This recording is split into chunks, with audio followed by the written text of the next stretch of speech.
Well, time for another little update. This will probably be pretty quick. Not too much is happening because I'm fighting some electrical issues and stuff. But I finally did get some information on, well, actually, let me start back a second. The I had to take the door panel apart again on the driver's side because when it goes up, it was just not quite going to the point where when you open the door, it should drop down a little bit, and then when you close it, it goes back up again to always have a seal and whatnot.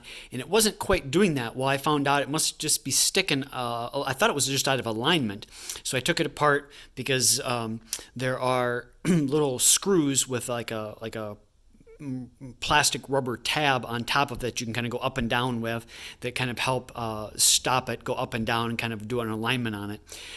So I tried that, messed with that. That did not make a difference. And then I found out that when you open it, it does actually go down a little bit, but if you actually grab a hold of the top of the window, you can actually pull it down, and then it stops. And that's how far it should come down. So I don't know. I put it back together. I'm just gonna leave it for now, but it is acting a little weird with that, but it turns out not an alignment thing. Because it is going down as far as it's supposed to be going down. I don't know if it's just, again, because the window goes up so slow that the motor's having problems, pulling it down that little bit or not. So I'm just going to kind of leave that for the moment.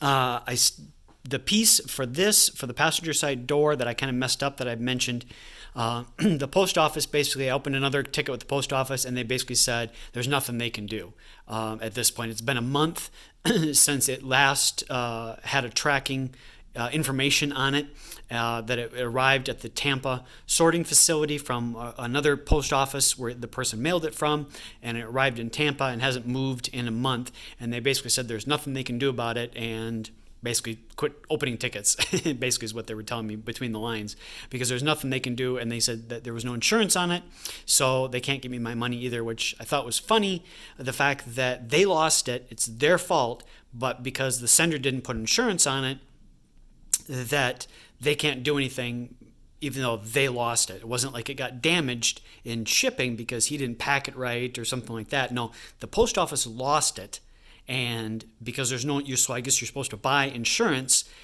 in case the post office loses it. I said something to them about that and she really basically was silent on the other end of the phone. So they basically didn't have an answer why you would have to buy insurance if the post office loses it. Because I said, you lost it. It shows it going into the Tampa warehouse sorting facility, doesn't show it leaving, so it's there somewhere and you guys lost it. And just silence on the end of the phone. So I got one from the Ford dealer and had it in 2 days. It's just ridiculous. I guess I should have done that originally. Even though it was a little bit more, not a lot, but it was a little bit more, but I could have had this done a month ago. But I got that. I used my little Dremel tool and got that opened up so that the 14 switch goes in there. Unfortunately, the Ford dealership couldn't get me the silverish color that I have, so I'm just going to take it to Dan at DCA, the local fab shop, and he knows a painting guy. So I'm going to take that over to him tomorrow along with the old one so he can paint match it and get it painted up, and then I can put it in, and that will be another thing off the checklist. So that is good. Now, for the taillights, I had forgotten that I had bought this little device a while back when I saw Scotty Kilmore's YouTube channel and him talking about using it for testing, which is kind of interesting because you can hook it up to a battery and then you can hook up the little ground piece there, and then with that tip you can either initiate a ground or you can initiate a positive signal. So like if you wanted to test, the example in the manual is like if you wanted to test trailer lights, you could get this and take the connector off and plug it in and then initiate a positive signal and see if the taillight lights up. Boom, it does. Okay. Then like your taillights on your trailer, okay, the bulbs aren't burnt out or there's something like that. The problem must be up. There must be a break in the wire or something like that. It also shows you if there's connectivity in there, so that that everything is connectivity. But yeah, it's basically so that the positive and ground are making the entire loop. So I don't know why I hadn't thought about using this before.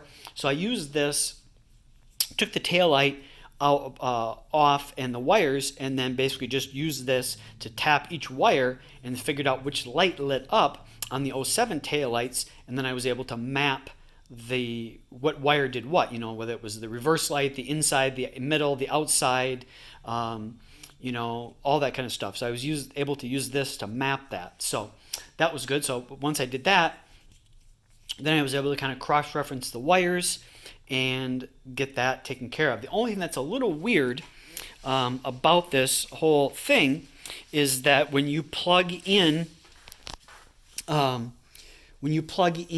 the battery, the rear taillight comes on, which is very strange, and I don't really know why it does. But it comes on. However, you can't really see it there, but there's the 14 taillight that I bought, that I was going to try and put inside of this one, but it just was not going to work. But there was enough of it left there that I was able to hook it up to the connector, and it does the same thing. When you put battery power to it, all of a sudden it comes on. The interior lights don't come on, but the tail light comes on, which is really weird. However, with that plugged in, I was able to get the hazards to flash, the blinker to flash, and kind of in sequence. It's super fast because the front ones aren't hooked up, and I think it knows that. So it's trying to tell you there's a problem. But it does flash. The reverse light, the white light comes on.